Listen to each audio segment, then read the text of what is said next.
இளைஞர்கள் அதிகமாக இருக்கிறீர்கள். காதல் என்ற பேச்சில், காதல் என்ற மோகத்தில் இந்த விபச்சாரம் உள்ளே வரும். ஷைத்தான் நேரடியாக விபச்சார விடுதிக்கு உங்களை அழைக்க மாட்டான். ஷைத்தான் மிக தெளிவானவன். கிறிஸ்தவர்களை ஈசாவின் பெயரால் தான் ஷைத்தான் கெடுத்தான். யூதர்களை மூசாவின் பெயரால் தான் ஷைத்தான் கெடுத்தான்.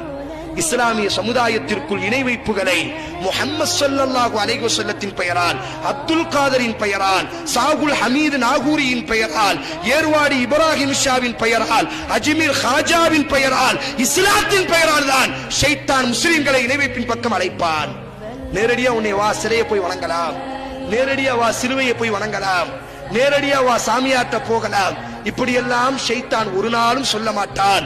யாரை நாம் நேசிக்கிறோமோ, யாரை நாம் விரும்புகிறோமோ அவர்களின் பெயரால் தான் ஷைத்தான் எங்களினுடைய வாழ்க்கையில் வந்து விளையாடுவான்.